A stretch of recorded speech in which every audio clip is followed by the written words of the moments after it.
The course that we follow at Old Swinford Hospital is the AQA exam board, and what I would suggest that you do following this particular video is that you go onto the AQA website and you have a look at all the information that's present there.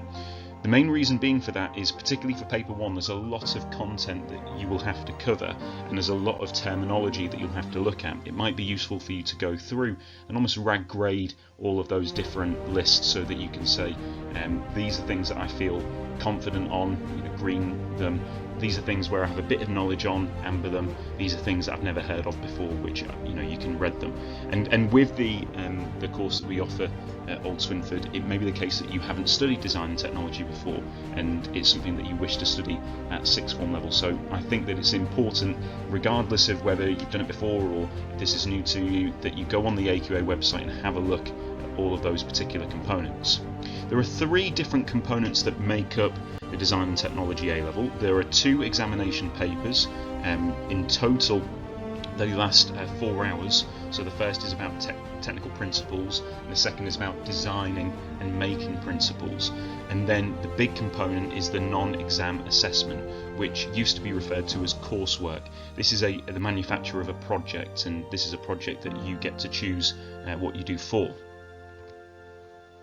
So if we start delving into each particular component, we can just make sure that we've got a good understanding about what the overall course entails. And the thing to really stress with design and technology is that every year we have students that prioritise their NEA component, because that's worth 50%, to the neglect of their examination papers. And it's something that they don't keep up with throughout the 2 years, and that can sometimes lead to this anomaly across the whole country really with design and technology, whereby the NEA marks are very high, the examination papers are forgotten about until the final 2 months or so from the students, and then it's something that they have to play catch up for. The principles that you'll look at for paper 1 and paper 2 are covered throughout the 2 years, and you're encouraged outside of lessons to make sure that you're keeping up to date with your notes, that you're going back over them. These are things that we'll really stress at OSH. It's important that you do that, because particularly for year 13, most of your lesson time will be concentrated on practical skills, showcasing your NEA and making sure that's up to scratch. So it's important, particularly in year 13, that you keep up to date with your notes on this particular area. So as I've said, paper 1 is 2.5 hours long. It's worth 30% of your overall A-level, and it's a mixture of short answer and extended responses. So design technology combines all different skill sets because it is an advanced level course. The kind of things that you'll be looking at are materials and their application, performance characteristics of materials, the enhancement of materials, forming, redistribution and addition processes, the different finishes that you can use on your products, modern and industrial scales of practice, digital design and manufacture, the requirements of product design and development. You'll also look at health and safety, so if you're interested in engineering, the particular components that you look at for paper 1 will be helpful if you're wanting to go into engineering or construction. Protecting designs and intellectual property, design for manufacturing, maintenance, repair and disposal, feasibility studies, enterprise and marketing, the development of products, design communication. You can see that this is a very extensive course. There are a lot of different terms that go within each of those particular components, and there are 14 subsections to the paper. So what I'd suggest that you do is go onto the AQA website, have a look at those 14 subsections, see the things that you've already got a certain degree of knowledge on and those that you haven't. If you haven't got knowledge on them already, absolutely no problem whatsoever. You don't have to do design and technology at GCSE to study at A-level, but it may be things that you want to just work away at and get that ground knowledge on over the summer period. Paper 2 is a shorter paper. It's only 1.5 hours long, and it's only worth 20% of your A-level. I say only, that's still a considerable amount.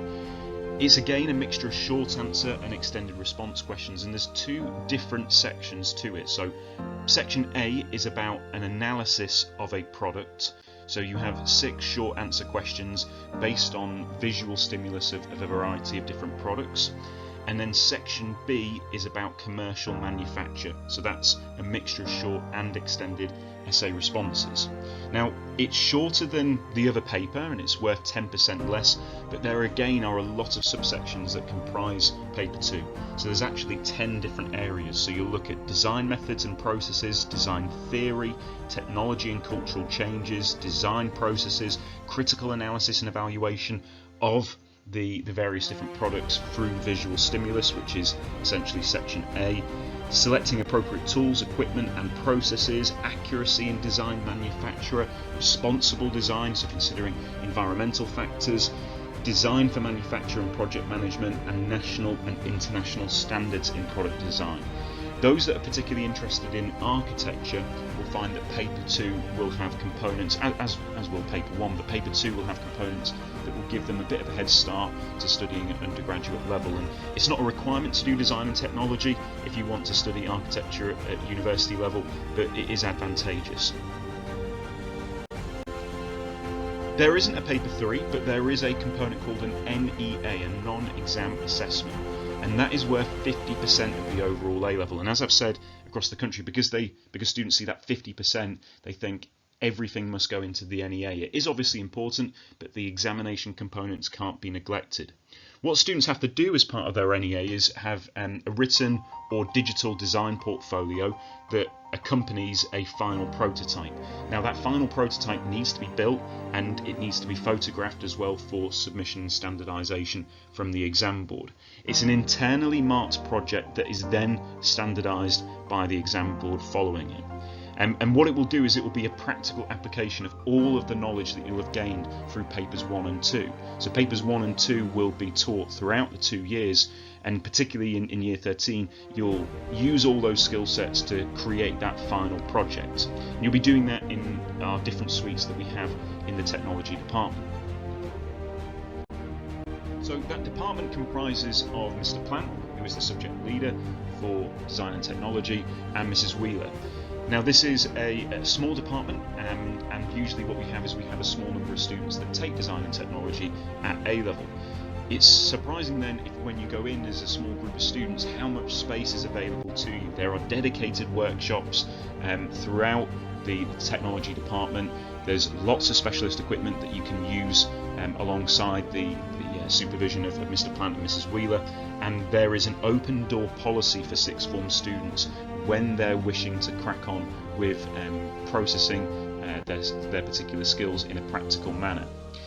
The department has a successful 100% pass rate over a number of years, and there's a consistent record each year of students choosing to do an undergraduate degree in that chosen field. So for example, in the past few years, a number of students have gone to prestigious product design universities such as Brunel University in London and Loughborough.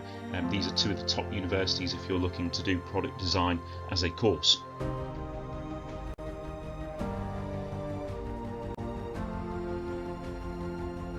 Do a AQA exam, which is 50% of the coursework.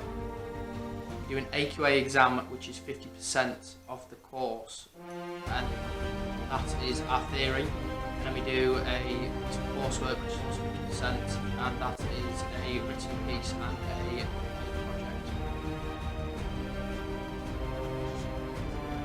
We have as extra support, we have 4 lunchtime sessions available to us, and then in sixth form, when you have free periods, you can email the teachers and go and speak to the person, and they're always more than happy to help you and come in when they've got free time so you can do